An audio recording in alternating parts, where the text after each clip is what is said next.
Isang araw, isang santo, may maligayang pagdating sa channel na nagbibigay pugay sa mga lalaki at babae na nagmarka sa kasaysayan ng simbahan sa buong panahon. Nikayang 3 ng Agosto, ipinagdiriwang natin si Santa Lydia ng Tiatira. Kamusta? Si Santa Lydia, kilala rin bilang Lydia ng Tiatira, ay binanggit sa mga gawa ng mga apostol bilang isang disipulo ni San Pablo. Madalas siyang pinaparangalan bilang unang naging Kristiyano sa Europa. Si Lydia ay isang mangangalakal ng purpura, isang mahalagang pangulay, mula sa Tiatira ngunit nakatira sa Filipos, sa Macedonia. Sa isang Sabado, nakatagpo niya sina San Pablo at ang kanyang mga kasama sa tabi ng ilog kung saan siya nagdarasal.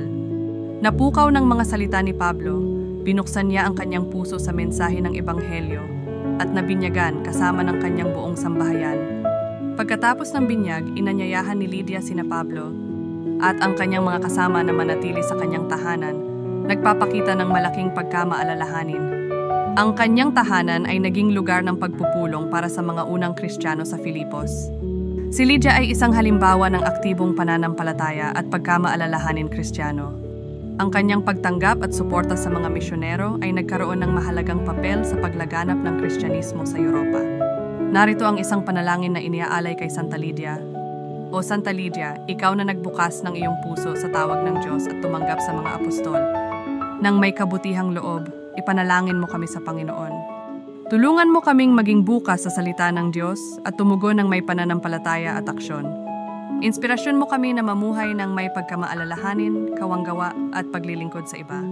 Naway ang iyong halimbawa ay magbigay gabay sa amin upang suportahan ang aming komunidad at maging instrumento ng pag-ibig ng Diyos sa mundo. Santa Lydia, ipanalangin mo kami at tulungan mo kaming sumunod sa daan ng kabanalan. Amen. May iba pang mga santo na ipinagdiriwang ngayong araw. Ipakikilala namin sila sa aming mga susunod na video. Maligayang pagdiriwang sa lahat ng ipinanganak ngayong araw.